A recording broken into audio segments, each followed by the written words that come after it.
සූකිරිකොළුව කෝකොළුව අප්පොච්චි තාත්තා ගෙදර නෑ නැන්දේ. හැබෑටම කමලෝ පියදාසගෙන ආරංචියක් නැද්ද? අනේ නෑ අක්කේ. අපිත් පුළුවන් හැමතැනම හෙව්වා. කොහෙද ආරංචියක් නෑනේ. අර අමරපාල නේද හතිදාගෙන දුවනෝ පේන්නේ. අමරපාලයෝ කුසුමක්කේ කොහෙද බොල මේ හතිදාගෙන දුවන්නේ? පහළ වැවලඟ මිනිියන් කොට ගහලලු. කවුද කියලා මාත් මේ බලන්න යන්නේ. මොනවා? ඒ කවුද ඒ? කවුද කියලා නම් දන්නේ නෑ කමලා. අනේ කවද හපුවද මේ අහන්නේ අපි? යමු බලන්න කමලෝ අපිත්.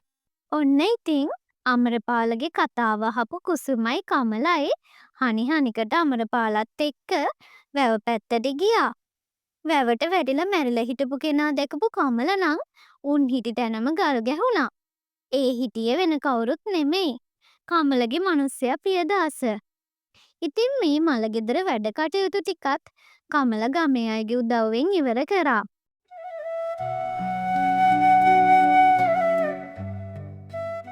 අනේ මේ පියදාසත් බීලම මැරිලා ගියානේ. කෝයිතින් පියදාස අපි කියන දෙයක්වත් ඇහුවද?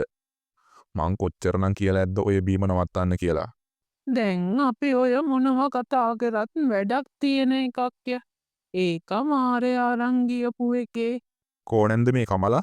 කමලා ආන් අර පොල් අතු ටිකක් වියාගන්න කියලා ගියා. හිට පොලනේ. කමලත් පුදුම දුකක් නේද විඳින්නේ. එහෙමත් නැතුව බෑනේ අමරපාලයෝ. මේ පොඩි උන්ට යන කලදසාවක් තියෙන්නත් එපාය. මේ මාළු ටික කමලට දෙන්න නැන්දේ. කවුද පුතේ මේ මාළු ගෙනාවේ? අමරපාල මාමා ගෙනාවේ අම්මේ. අද රැට නම් අපිට රසට කන්න පුළුවන් නේද අම්මේ? ඔව්. ඈ බොල කෙල්ලේ. මේ අමරපාලය මොකද හැම වෙලේම මේ ගෙදරට අඩුම කුඩුම උස්සගෙන එන්නේ. කවුද අම්මේ දන්නේ? සමහර විට පියදාසත් නැති නිසා අපි ගැන අනුකම්පාවට වෙන්නේ නැති. අනේ මන්දා. ඔය වැඩි අනුකම්පා තමයි භයානක කෙල්ලේ.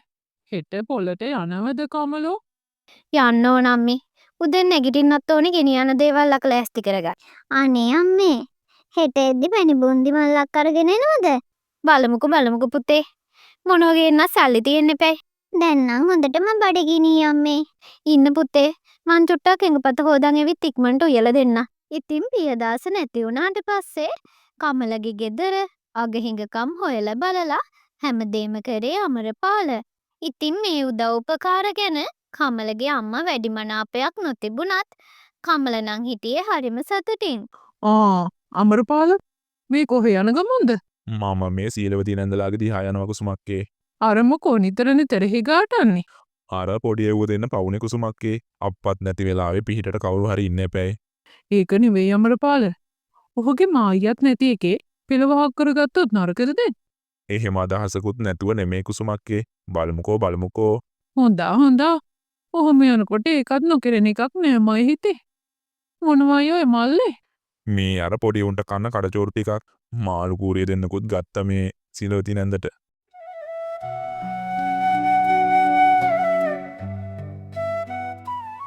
ආච්චි.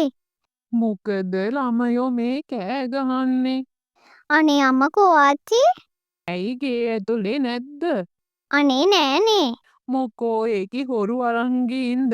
ඊයේ රාත්‍රියේ ගේ ඇතුලේ ඇති කොළුවෝ ගිහින් බලන්න. නෑ. මං හැමදැනම හොයලා මේ ආවේ.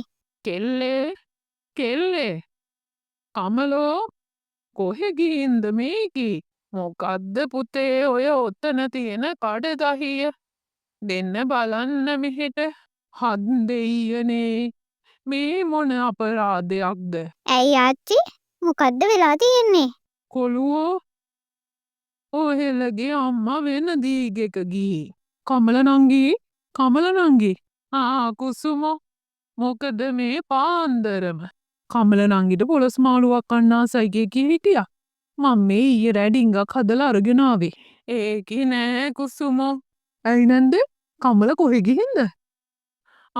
අර අමරපාලයා එක්ක දීග ගිහින්. මොනවා?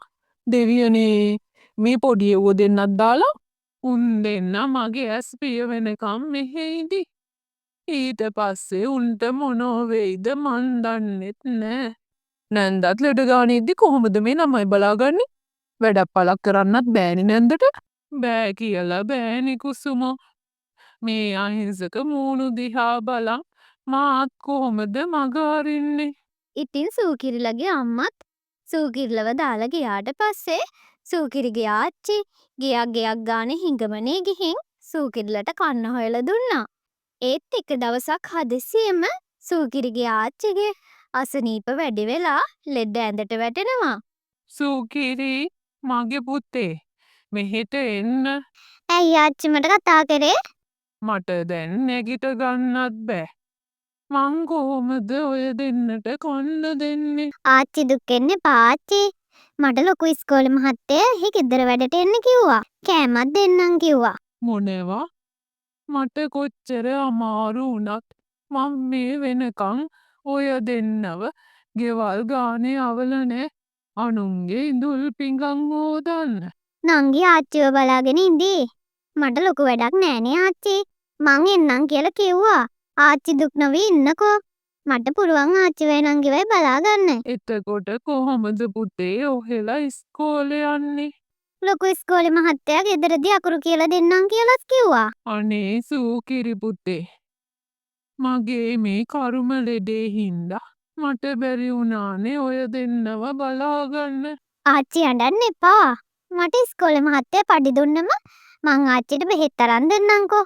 ඉක්මනට ආච්චි සනීප වුණාම ආයෙමත් අපි තුන්දෙනාට ඉස්සර වගේ ඉන්න පුළුවන්නේ.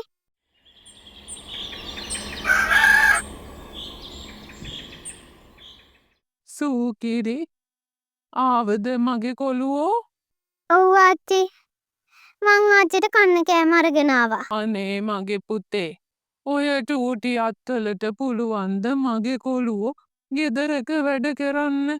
අනේ ඔහෙලගේ අම්මල තාත්තලා කොච්චර පව්කාරයෝද? මේ වගේ දරුවෝ දාලා යන්න තරම්. අම්මට බනින්න එපා ආච්චි. මට වැඩ කරන්න පුළුවන්. ලොකු වැඩක් නෑනේ ආච්චිගේ ගෙදර. දැන් ආච්චි කාලා ඉන්නකෝ. ඉතින් සූකිරි ඉස්කෝලේ ලොකු මහත්තයාගේ ගෙදර වැඩට ගියත් එහි වැඩ කිසිම දෙයක් ලේසි වුණේ නෑ. වරදින හැම දෙයකම ගුටි කන්න වුණා. ආච්චිගේ හිත හදන්න සූකිරි කොච්චර ලොකු මහත්තයාගේ හොඳ කිව්වත් සූකිරි හැමදාමත් ගුටි කෑවා. ඉතින් මේ විදියට කාලය ගෙවිලා යද්දී සූකිරිගේ ආච්චිත් ලෙඩ ඇඳේම මියදුනා. සූකිරි ගෙවල් වල වැඩ කරලා හරිම අමාරුවෙන් නංගිවත් බලාගෙන ජීවත් වුණා.